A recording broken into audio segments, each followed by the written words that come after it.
Hello everybody and welcome back to yet another Logan Blackman Show YouTube video. I hope you all have had a fantastic week because, a few days ago, we didn't really have the best day ever. We didn't really have the greatest day of all time as the United States fell once again to Mexico in another Gold Cup final, losing 2-1 in Houston, Texas to a very dominant pro-Mexican crowd, which is not really that surprising. We kind of expect that at this point. Yeah, the United States record in finals against Mexico is not great. It's not great. They are now 2-7 in finals all time against Mexico. They have an aggregate, and in the losses alone, they have lost combined by 17-3. Mexico has blanked the United States 5-0 and 4-0 in these tournaments. They beat them 4-2 back in, I think, 2011.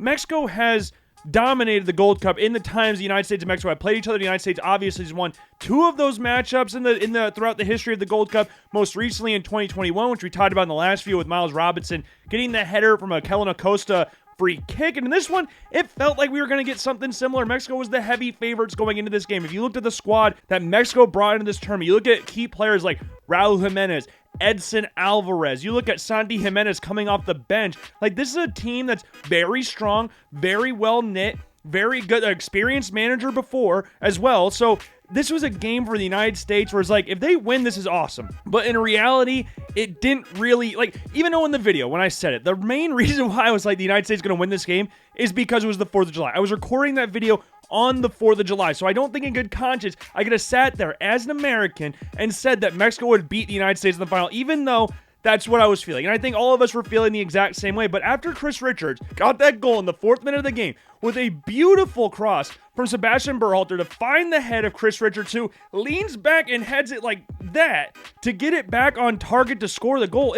You couldn't have asked for a better free kick from Berhalter, and you couldn't have asked for a much better header from Chris Richards as well, who has already been the United States' best player in this tournament. We'll talk about key players for the United States with the top 5 best players in this tournament, not in any particular order, but we'll talk about the best players for the United States in this tournament sometime here a little bit later in the video. We'll also talk about Mauricio Pochettino in that time frame as well, but we'll get into all of that. But Chris Richards scoring that goal in the 4th minute just was this is the boost. Oh my God, the United States are coming out firing. They're coming out absolutely firing. Sebastian Berhalter is elite with these set pieces. They scored that goal against Saudi Arabia. They came close a couple other times throughout this tournament as well.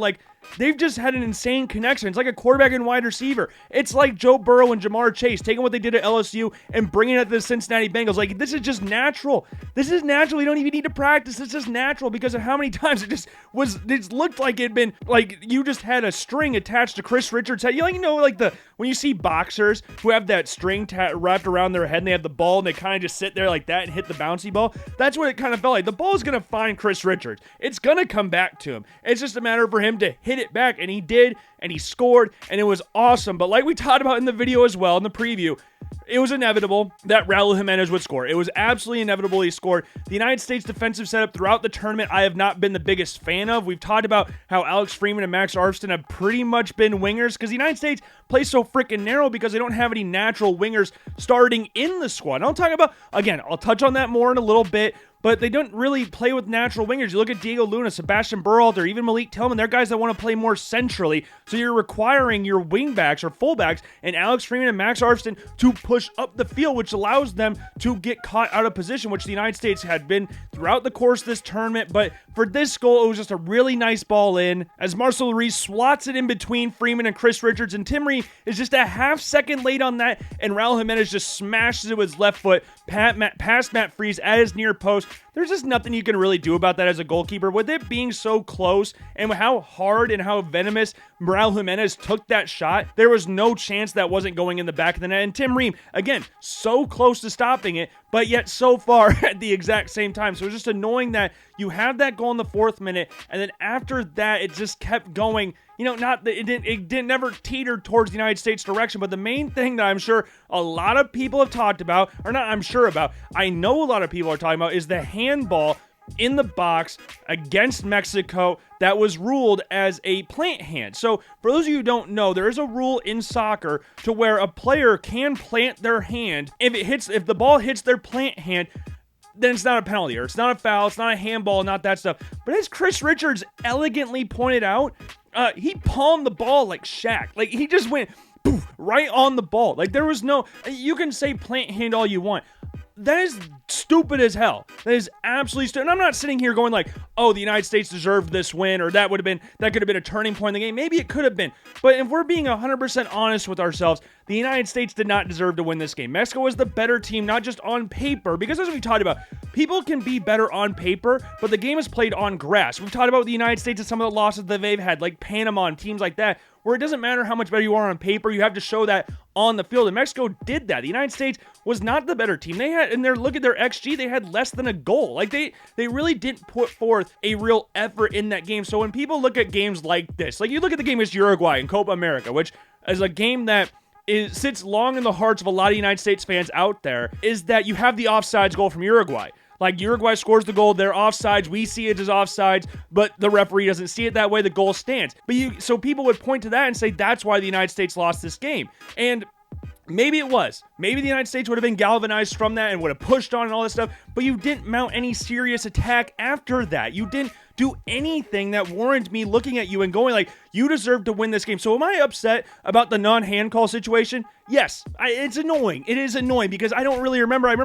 I do remember Arsenal-Liverpool a few years ago where it hit Martin Odegaard on the hand, but he literally palmed the ball. He literally put his whole hand on he did that to the ball. Like, I don't care about the plant hand rule thing, but as annoying as that is, the United States did not deserve to win this game. And that was shown. You get a free kick later in the game. Alexis Vega sends it in. It gets headed on, and Edson Alvarez is right there to head it in the back of the net. Again, same thing like we talked about the Raul Jimenez goal. There's not really a lot that Matt Freese could do with that because it was such a tight condition, and they checked it for offsides and all that stuff. Edson Alvarez slots it past him with the header, and that's ultimately the game. The United States had a couple attacks towards the end. There was an Alex Freeman, like they had, or not Alex Freeman, Patrick Agyemang, sorry. Alex Freeman got, I think he got, was there a chance? I'm blanking a little bit. Again, this is a couple days after the game because I needed some time to fully reflect. If I did this after the game, I'd probably have a firmer grasp on everything, but Patrick Agyemang did have a chance in there. We saw Damian Downs. It's not like the United States had zero going for them, but to sit here and say that handball was the turning point in the game, the United States got robbed, you can look at it and go, that's upsetting, that's annoying, but we can't sit here in good conscience after we watch the game and go, the United States got robbed of something that they didn't earn. They didn't earn that. And I'm sitting here tired of letting this team just get by with things like this. They try to do the same thing with Uruguay, where it's oh my God, that goal was offside. I remember players like Balogun tweeting or posting on an Instagram story about how this wasn't offside or how it was offsides, it wasn't ruled offsides, and that was the reason. We don't need excuses like that. We don't need that. In the game against Mexico, I want to see our best foot forward, and that just wasn't the case. Players like Malik Tillman and Diego Luna did not have very good games this game. I saw Alex Freeman get reamed the entire time on social media. There was not really a standout performer in this game apart from Chris Richards and Sebastian Berhalter, but even for the most part, Sebastian Berhalter, apart from that free kick, he got some shots taken at him on social media as well, and we know Patrick Agyemang gets shots regardless. We know Max Arston gets shots regardless, so there's no way you can look at that and go, the United States deserved this. And though they didn't deserve to win this game, it is still annoying. And now again, we look back at the time where the United States loses once again to Mexico in a final, the 7th time they've lost to Mexico. We talk about the aggregate score in those games. If you look at the games the United States have won, it's 3-2 all time. And the games the United States has beat Mexico in, it's 3-2. Maybe 3-1. I can't remember exactly. It's so frustrating. It's so annoying. If you look at Mauricio Pochettino as well, I'm just at a loss at this point. I'm just at a loss because you can sit here and go yes, the United States made it to the final, and we weren't expecting that. I didn't expect the United States to make the final, but if we're being honest with ourselves, the bare minimum for the United States is to at least make it to the final, at least put on a performance worthy of being in the final. And the United States beat who they were supposed to beat, but there wasn't really a time in this tournament where you looked at what the United States was doing and go oh, they convincingly won this game. Apart from the game against Trinidad and Tobago where they won 5-0. You look at the game against Saudi Arabia, they struggled in that game. Haiti, they had a decent amount of struggles in that game. You look at the game against Costa Rica going to penalties. You look at the game against Guatemala, letting them come back in the game, sitting back after you're up 2 goals after 15 minutes. That's the kind of thing that's really annoying. And if you look at the United States record against top 30 opponents per the FIFA World Rankings, they've lost 5 straight games. Twice to Mexico, and you got blown out by Switzerland. You lost to Turkey, and you lost to Canada in the Nations League. You were 0-5 in your last 5 attempts against teams, the top 30 teams in the nation. And somehow the United States moved up to 15th in the FIFA World Rankings. I don't know how that worked. The last FIFA World Rankings, I think, came out in April. I don't know what the United States has done from April or even earlier to that to now to warrant moving up any spots, let alone moving up into the top 15 teams of the world. On paper, maybe, but as we've talked about, it doesn't matter how good you are on paper if you don't perform on the grass. And Pochettino, I'm just struggling with the mindset of, I don't know. Like, he's saying the right, like, you listen to him in interviews, you listen to him in press conferences, he's like, I love the U.S., I love working with the U.S., I love this national team, and he says all the right things with the players, like, he wants to pick the players that are performing the best. He doesn't matter if you were once on the team in the 2022 World Cup, or you were a guy that we looked at and go, oh, you are a guy that's going to be in the squad. Someone like Giovanni Reina, where we're like, talent-wise, you should be here, but if you're not performing, you're not going to get in the squad over somebody like a Sebastian Berhalter, potentially. Like, he's saying things that fans want to hear, but then when you watch the performances, it's like, what the hell is happening? And then we talked about, like, going into the Nations League finals against Panama and Canada, like, the other month. Before that, he just was the head coach of the KSI versus Chung's charity match game. What other current head coaches at club level and international level are managing in a charity match? We've talked about him not going to games. I know there's different ways to manage international teams around the world. It's not everything has to be the same thing, but I just want to have full confidence in this going in, and I don't have that. The performances aren't there. We were told that when he comes in, the performances against the best teams in the world, which the United States has struggled to do under Berhalter, was going to improve because he's a guy that's been there, done that. He's gone to Champions League finals before. He has been in part of teams that have pressed religiously. He's been a manager of teams that are underdogs and have succeeded far beyond their expectations. You look at Southampton, you look at Spurs. Yes, the PSG thing wasn't spectacular, but if you look at the Southampton Spurs jobs, how much they pushed and galvanized and made people believe Southampton had their highest finish in Premier League history at that point in time with a bunch of kids, with a bunch of super talented young players. You look at Tottenham, getting them to their Champions League final is ridiculous. That is Tottenham Hotspur. That's not Manchester United, even though it'd be hard to imagine Manchester United Champions League final anytime soon, but that's beside the point. Everything we were told and what I believed going into this appointment was that it was going to be different. And what are we sitting here and saying is truly different now than where we were a year ago? Because a year ago, pretty much to the day, I don't know exactly when the United States lost to Uruguay, I can't remember exactly, we're sitting here and feeling the exact same way. Like, the hype after that Haiti game when Diego Luna scored those 2 goals, people were like, oh my god, he's going to take the number 10 shirt from Pulisic. And then the Mexico game, it's like, this dude's a scrub, this dude can't play, this dude freaking sucks. What did we say the other day? Like, it's stuff like that where we're just so desperate for anything that we just kind of over-exaggerate, or we're like too excited for it. Like we talked about with the Pochettino thing. Like, we were told it was going to be this great thing, and we're like, oh, we're going to go for that, and we're not seeing the same thing. Matt Freese sucks again, has the assist against Haiti to the Haitian player, and then you look at the game against Costa Rica where he's the penalty hero. We went from laughingstock to penalty hero like that, from laughingstock to get him out of the national team to the number 1 A-team starter like that. All these times we've had these situations where we're just so desperate for something to grasp onto as fans, and we just don't have that at this point in time, and that's really, really frustrating as a fan of the national team. And you look towards 2026, and I don't really know what this squad's going to look like, and I'm sure there's going to be some people that are ridiculously upset about what this squad's going to look like going in, because there's going to be some players that I'm pretty confident are going to make the squad that I think a lot of people out there really don't want to make. We're not going to do a squad reveal video in this video. We're going to do that a little bit later because I just need to summarize the Gold Cup, get my thoughts out about this tournament, about this current crop of players and what they could provide to 2026 before we get into the whole 2026 World Cup squad predictions. So stay tuned for that. Make sure you subscribe to the YouTube channel so you don't miss that video, because it's going to be a good one.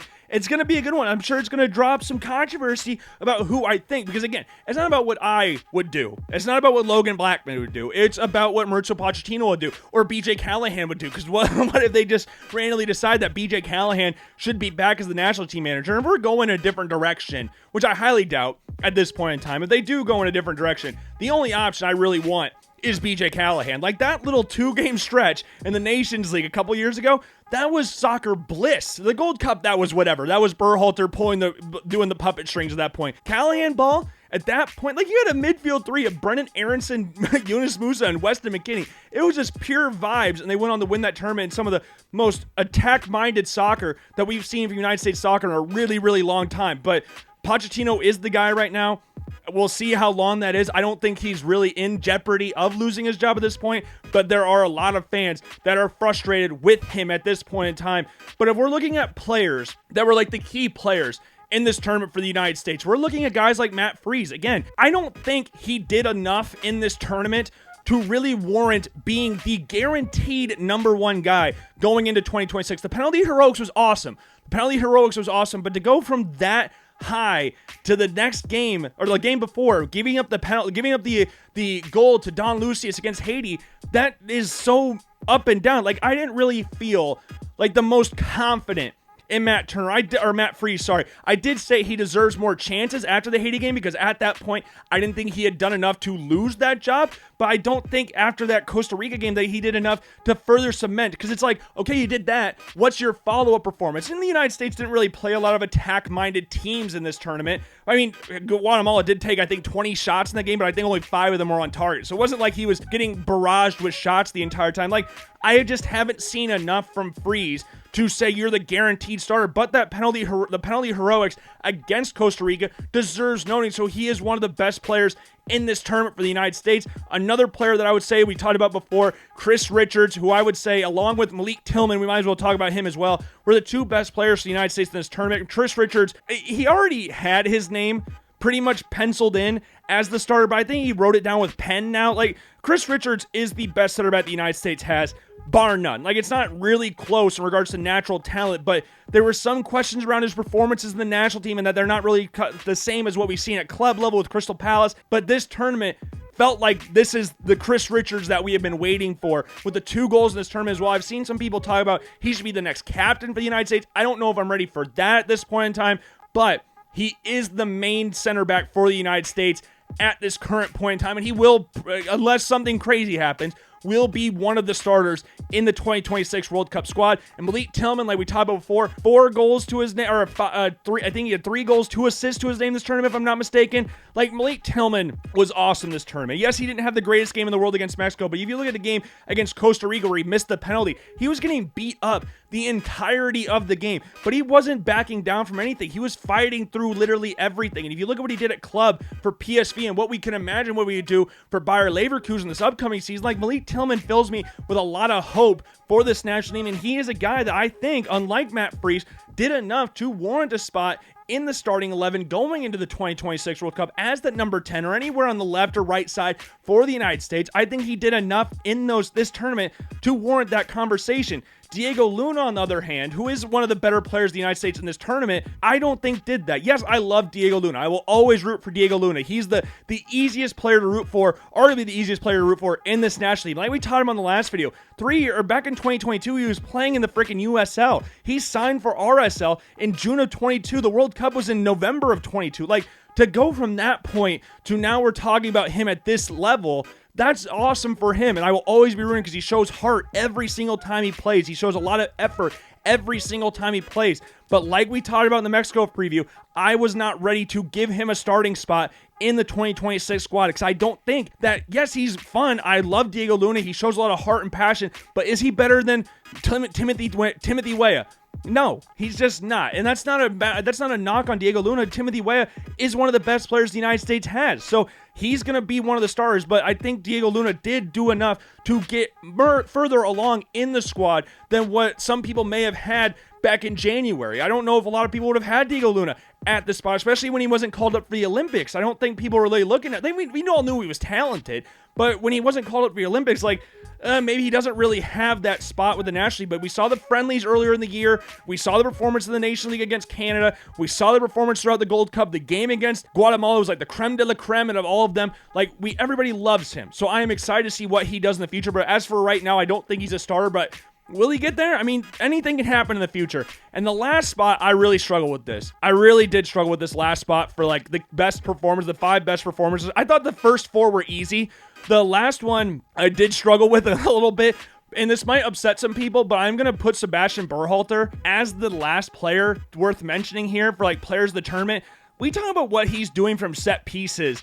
We haven't really seen that from a United States men's national team player in quite some time. Like, Christian Pulisic is good at set pieces at club level, but we've never seen him that consistently at international level. He's a great penalty taker, but in regards to free kicks and corners and stuff like that, we just haven't really seen that consistency from Pulisic. And Sebastian Berhalter, that free kick that he had against Mexico to find Chris Richards, he was closer to the halfway marker than he was to the goal box and still put it right on a platter for Chris Richards to put in the back of the net. And he shows a lot of effort. He wasn't great in the game against Mexico overall. I'm not going to sit here and act like he was an amazing player in this tournament, but those set pieces were just really impressive. And you look at some of the other players you could talk about, like Max Arston has the goals and assists that you could really look at for another player, but his defensive liabilities just make it hard for me to look at him and go, oh yeah, you are one of the better players in this tournament. You can also look at Alex Freeman. I thought Alex Freeman played all right this tournament. He didn't have the goals and the assists that Max Arston had. But if you look at earlier in this tournament, these two aren't the key players. I would just like to point out the 5 key players that I had are the best performing players for the United States were Freeze, Richards, Timothy Weah, Malik Tillman, Diego Luna, and Sebastian Berhalter. Now we're on the other players, but you look at Max Arston was giving that freedom to push up the pitch. You look at the game against Saudi Arabia, he pretty much hugged the sideline the entire time. He always wants to cut in on his right. Despite being left-footed, he loves to cut in on his right, but there were multiple times where he was caught out of position and lunged into a tackle or got beat by the player going up against him. You look at the game against what game was that? Costa Rica? Yeah, Costa Rica, where he was involved in both goals, and both goals for Costa Rica. Like, defensively and offensively, it's just there's a big gap in between there. Offensively, he's very good. He's a left wing back. That's why he plays that position. But defensively, he gets caught out quite a bit. And as for Alex Freeman, he doesn't have that same output as someone like Max Arston, because in the first game of the tournament, he basically sat back and played in a back three. It wasn't until that game against Saudi Arabia in the second half of that game where he was allowed to push a little bit further forward, because he is a more attack-minded fullback in that sense. Maybe not to the same as Arston, who's again a natural wingback versus Freeman being a fullback, but I thought Freeman had an all-right tournament. I don't think he was very bad. I don't think he didn't really do anything that was too negative to point out and go like, this guy sucks. I know a lot of people are doing that against Mexico, but again, no one was really good in that game against Mexico. So your point, you can basically just point out the entire team really at that point. Keeping in the back line though, Tim Ream, he's going to be 38 in October. Is he going to be the guy, realistically, that is going to be the main center back next to Chris Richards? Is he going to be that guy? That's what it feels like at this point in time. Do I feel confident in saying that or feel comfortable in saying that? I don't know, because you're going with a 38-year-old center back to a World Cup. That's scary. I would love to see someone like Noah Kai Banks over from Augsburg, who's got a new manager coming in, who's excited to work with him. He's 18 years old, plays on the left side of a back three, so his natural playing on that left side next to Chris Richards would be so awesome to see. I just want to see him get a run of games. These friendlies that are coming up September could be a time for Noah Kai Banks to get inserted into the national team and really challenge for one of those spots. But we know the MLS media loves to push Miles Robinson out there. Walker Zimmerman would obviously get pushed out there as well. And Mark McKenzie is another player that you could talk about in there. But Noah Kai Banks, I'm excited to see what he can do if he's given a more further run within the national team setup. And looking in the midfield spots, Johnny Cardoso battled an illness pretty much the entire tournament. He struggled in the 2 friendlies that he had. I think he played 11 minutes in total this tournament, so there's not really a lot to talk about him, despite him making that move to Atletico Madrid. Tyler Adams didn't really do much of anything in this tournament. He wasn't himself. You could tell he was still kind of dealing with that foot injury that he suffered in the game against Turkey. He just wasn't that great. I don't want to sit here and say he was bad, but when you're looking at Tyler Adams being one of the senior figures within the national team setup, being a guy that we're talking about as captain, who was the captain in 2022, who we've seen put forth really consistent performance as well at Bournemouth, we didn't really see that from him in this tournament. So I was kind of upset about that. Being, again, one of the first names on the team sheet, you would expect a guy like that to perform better, and we just didn't really see that. Luca De La Torre was pretty consistent the entire time. I don't think he really did anything too out of line throughout the tournament. He started next to Berhalter in that first game against Trinidad and Tobago. I just thought he was fine. Nothing really to report about him. Jack McGlynn, I thought he was going to be a guy that would start every single game after the first 2 games, or at least after the first game. He didn't have the greatest game of all time against Saudi Arabia. Arabia, but I didn't think we'd see him get benched completely. I wasn't surprised in the game against Haiti, given the fact that they already locked up a spot in the knockout stage. But Jack McGlynn, I was kind of surprised not to see him as much in those positions. And same goes for Brendan Aronson and Quinn Sullivan, who I thought provided some much-needed sparks, but Brendan Aronson was brought on so freaking late. Like, every single time he was brought on, apart from the game against Haiti, he was brought on in games really, really late, and he can provide that spark. I mean, he's got 50 caps for the United States. He's a player that can provide those sparks that we need, and Pochettino being so weirdly late with his substitutions, like bringing on players that can make a difference, like Brendan Aronson, like Quinn Sullivan, who was awesome in the game against Haiti. We never saw him after that. Like, there's some questionable... That's another thing that I should have said earlier with Pochettino about the substitutions. That kind of irked me to a certain extent. You look at the game against Costa Rica, we're going to penalties. We know there's no extra time. Why are we waiting so long to put the substitutes on in this game? It kind of bothered me. And players like Sullivan, like Brennan, even in Paxton Aronson are players that I think should have gotten more runs within this tournament, but we didn't really get to see them, and that kind of disappointed me to a certain extent because he doesn't play with those natural wingers. Like, that's what I wanted to see. I thought Sullivan provided that spark down that right channel. Like, I wanted to see that more, and we didn't get that, which kind of upset me to a certain extent. And looking at the forward spots, I know a lot of people are upset Damian Downs didn't get a big run of games. He just locked up his move to Southampton yesterday, so that's impressive for him. I'm excited to see what he does. So we're going to have him at Southampton, and we're going to have Patrick Agyemang for Derby County. So we're going to have two strikers for the United States in the championship, along with Haji Wright in there as well. Josh Sargent's linking up a move to Burnley, I think is what I saw. It's Burnley or Leeds United are two teams he's been linked with. But Patrick Agyemang is the most hot button, most polarizing player within this national team, and some would say for all the wrong reasons. And I've talked about before, I'll defend Patrick Agyemang. I will defend him because I do think there is talent in there. I don't think he's the finished product yet. And I know he's 24 years old. I know for some people out there, you're like, there's no way you could develop past that. But there is. You just got to give him more time. Again, he was a D3 soccer player not too long ago. Just give him some more time to develop because he's got all the physical tools there. It's just up for him to make that next step, to get that clinical finish, and to start getting more comfortable with the ball at his feet. Because then, his back to goal is very good. He's strong. He's athletic. He draws defenders in. I like what the physical attributes suggest he can be, but it's just a matter of him actually realizing that he can be a good player within this national team. And Pochettino, as we've talked about, really has a lot of faith in him. He's very solid as a middle number 9 in a front 3 where he's in a 4-2-3-1 formation where he's by himself. You have to draw in defenders. He is good at doing that, and I'm excited to see what he does at Derby County. Now, with me talking about Patrick Agyemang and kind of being a defender of him, I want to reiterate again, I don't think he is an amazing striker. Like I saw Landon Donovan talk about the other day, if he was clinically be playing for Barcelona, like that's absolutely ridiculous. Like if I was a good soccer player, then I'd be playing for the national team. Like we can all play that type of game. It's a stupid game to play, and that's blatantly not true. He would not play for Barcelona. That's just not how that would work. I do think there is talent there. I just hope he's able to realize that. And I do think at this point in time, he is the striker 3 behind Pepe and behind Balogun. There's players like Haji Wright, Josh Sargent, Damian Downs. We talked about Brian White before. Brandon Vasquez just got announced that he tore his ACL, so a speedy recovery for him. Like, there's some good players within the squad at the striker position that are behind Pepe and behind Balogun, and I'm just intrigued to see who comes out on top for 26. But right now, I would say Patrick Agyemang is leading the charge for that. So I'm excited to see where we go as a national team. This Gold Cup was I don't know. I mean, it was good and bad because you beat the teams you're supposed to beat. You beat them. You beat Guatemala, Costa Rica, Haiti. You beat Trinidad Tobago. You beat Saudi Arabia, but there wasn't that convincing performance apart from the first game against Trinidad Tobago. You are the United States. You need to beat these smaller soccer nations as much as you can, as convincingly as you can, because they're going to play up to you because they want to beat you because they know how big of an upset it would be. So you need to just put the pedal to the metal and drive through it the entire time. Don't go score 2 goals against Guatemala and sit back the rest of the game. Don't do that. We just got done doing that. We were told this wasn't going to happen again.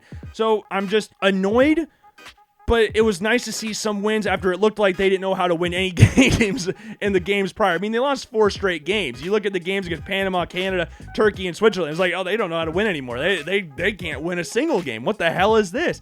So it was scary. So it was nice to see them get some wins. There are some positive signs in some of the players that could be in the squad for 26, but losing to Mexico in that fashion, losing to another top 30 team, losing 5 top 30 ranked teams, I don't know. There's annoying parts. There's good parts.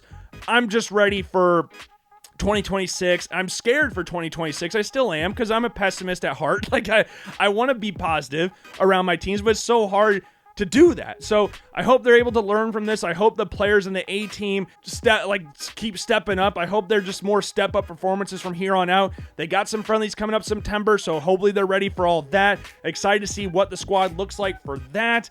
And yeah, I guess that's all I've really got for you today on this, United States tournament wrap-up video. I guess that's what we could call it at this point in time. Disappointing how it ended, but you know what?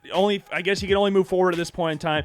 But yeah, leave a comment down below on why you feel the way you do about the tournament, about the United States, about Mexico, about certain players, about Pochettino, all that great stuff. Let me know down in the comments below. Make sure to check out all the different links down in the description as well, the different links to social media, the podcast, and all that. But most importantly, make sure to subscribe and like the video as well if you enjoyed it. If you did, that is awesome. If you didn't, I sincerely apologize. I'll try to be better next time. I, of course, have been Logan Blackman, and I will see you guys later. Peace.